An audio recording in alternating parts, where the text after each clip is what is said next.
Flávio, André. Então, a repórter Valéria Rain trazendo esses detalhes direto da Unicamp, todo esse esforço, né, para fazer o atendimento contra a Covid-19 nesse pior momento da pandemia, infelizmente, aqui em março de 2021. Mas para a gente falar um pouquinho sobre esta situação e também os esforços, essa nova restrição, a fase emergencial no estado de São Paulo, estamos mais uma vez com a médica infectologista da Unicamp, que é membro também da Sociedade Brasileira de Infectologia, doutora Raquel Stuck. Muito bom dia, doutora Raquel. Bom dia Flávio, bom dia André, a todos que nos acompanham. Um prazer estar aqui conversando com vocês, apesar do momento difícil. Doutora Raquel, a gente que agradece nessa participação para trazer mais informações e também a opinião da senhora com essa nova medida adotada pelo governo do estado. Já estávamos na fase vermelha, Campinas até um pouco antes, né? E com uma força ainda maior, porque até a situação de escolas com as aulas presenciais foram barradas, no estado ainda não, mas teremos essa fase então chamada de emergencial. Como a senhora viu e como a senhora avalia, né, as medidas que foram tomadas para várias atividades? Olha, Flávio, essas medidas, na verdade eu esperava que elas fossem anunciadas na quinta-feira para começar a valer na sexta. Porque assim, nós não temos tempo para ficar aguardando, né, dias para que a população pare, para dificultar a circulação das pessoas, né?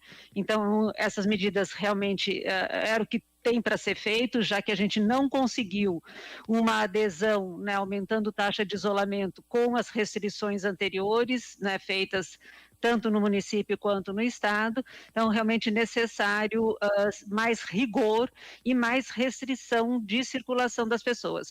Agora, eu não vejo sentido, né, com a lotação que nós estamos, né, dos hospitais, que o que foi decidido ontem comece a vigorar só segunda-feira. Eu acho que são 3 dias muito preciosos e que de muito risco de transmissão. Então acho um pouco leviano até termos, né, postergado a adoção, a concretização dessas medidas só para segunda-feira.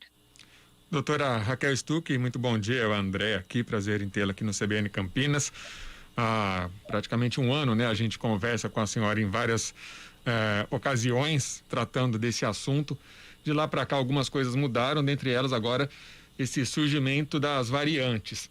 O quanto elas têm influenciado nessa segunda onda? É muito por conta delas ou muito ainda por conta de problemas que a população e o próprio poder público não cumprem com as partes? Olha, André, quem vem primeiro, o ovo ou a galinha, né? Mas o que nós sabemos hoje, as variantes elas surgem e tem mais chance de surgir quando o vírus está circulando mais. Então, se eu tenho, né, ou se eu adoto medidas, né, e as pessoas respeitam as medidas, né, de uso de máscara, distanciamento social, higienizar as mãos, eu consigo diminuir a circulação do vírus, tem menos chance das variantes aparecerem. A partir do momento que a gente abre mão de tudo isso, faz festa, faz aglomeração, vai para o bar com os amigos, faz encontro em casa e tudo, o vírus começa a circular mais, as variantes surgem. E quando eu tenho variante que transmite mais, né, eu tenho, na verdade, hoje, são os dois fatores juntos. Eu tenho uma variante que transmite mais, mas que surgiu porque a gente se aglomerou muito, com as pessoas que continuam desrespeitando as medidas de bloqueio. Então, isso realmente é uma soma, 1 mais 1, 1. Né, é a variante, mais 1 é desrespeitar as medidas de bloqueio, isto é igual a uma explosão de número de casos. Eu aumento casos, proporcionalmente eu vou ter casos, aumento a proporção de casos mais graves, vou precisar de mais leitos de hospital e infelizmente terei mais óbitos também. Nós tivemos uma sequência, né, doutora Raquel Stuck, aqui para o nosso país que foi muito danosa. Nós começamos com um péssimo exemplo dos nossos governantes durante a eleição. Isso é um fato, porque eram governadores, prefeitos, vereadores, que estavam se reunidos lá durante todo o período eleitoral, não só naquele dia da eleição, mas durante todo o período eleitoral. E esse mau exemplo levou para quem já não queria seguir muito e já estava cansado, né? Aí tivemos festas de final de ano, o Natal, Réveillon, um verão com pouca chuva e podendo, né, você ir para vários locais durante aquele janeiro e também o próprio fevereiro com carnaval, mesmo com o carnaval que foi suspenso, mas ele ainda aconteceu. Foi uma somatória de erros, né? Uma somatória de erros, e você pontuou muito bem, eu lembro, a gente conversou disso em novembro, né, Flávio, até dessa situação toda, depois de final de ano e tudo, e uma somatória de erro com exemplos dos nossos gestores, do nosso gestor, né, federal, exemplo de deputados, senadores, posse em Brasília de ministro não sei das quantas, com festa, quer dizer, é um desrespeito, o exemplo, né, quer dizer, as pessoas que lideram o país, que vão decidir o nosso destino, né? Dão este exemplo, né? Fomentando aglomeração, falando contra o uso de máscaras, né? Que hoje todos os países adotam, né? Tem países pedindo para usar 2 máscaras e não só uma. Então, são exemplos que realmente dificultam muito o controle no nosso país, porque se a gente for do outro lado, imagina você que tem o seu comérciozinho ali no bairro lá da periferia, que abre e fecha, de repente você vê o presidente, você vê alguns prefeitos, você vê governador que fala, não aglomera, mas só pode deixar o futebol, eu deixo mais um pouco. Oh, meu Deus, então, né, o outro fala que, né, a máscara você faz, né, o que ele falou ontem que é para fazer com a máscara.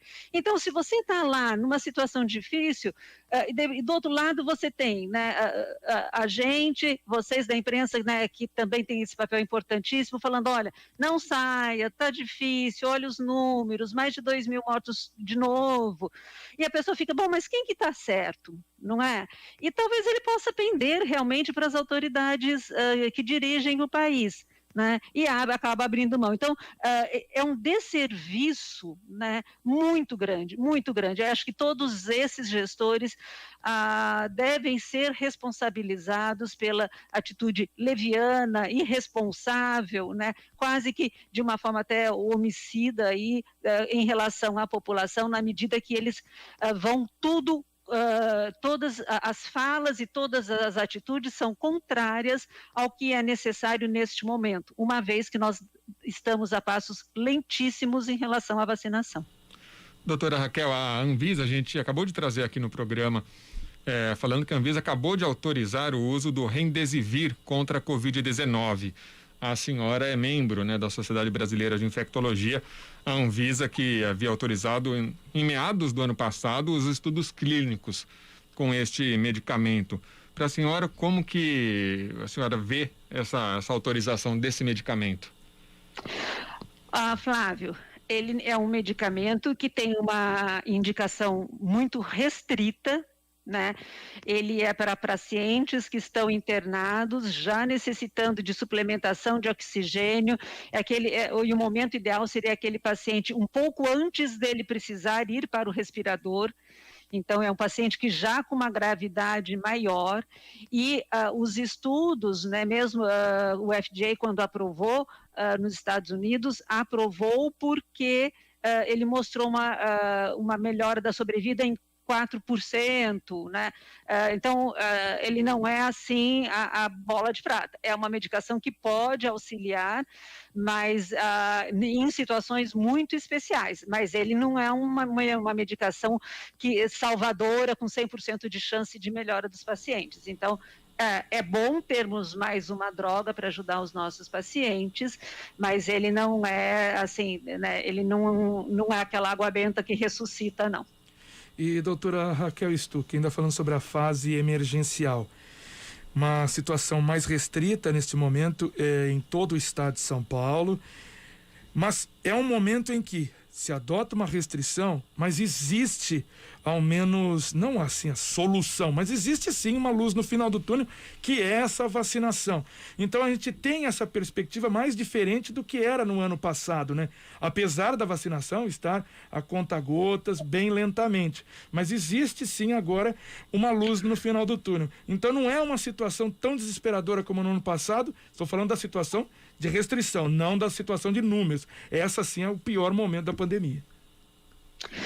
Nós temos, mas você sabe, Flávio, que eu acho que um dos agravantes até no final do ano é que as pessoas ouviram falar que teríamos vacina e todos já se sentiram vacinados e protegidos, né?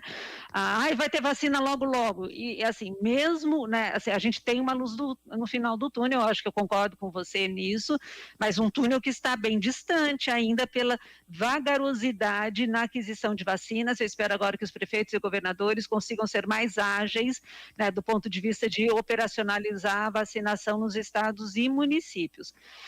Então, nós temos, é verdade, a perspectiva de que, né, talvez para o meio do semestre que vem, final do ano, a gente possa ter uma situação mais confortável em termos de diminuir a circulação do vírus e poder rever as medidas que a gente vai adotar no nosso convívio interpessoal, social, de trabalho e de tudo, né?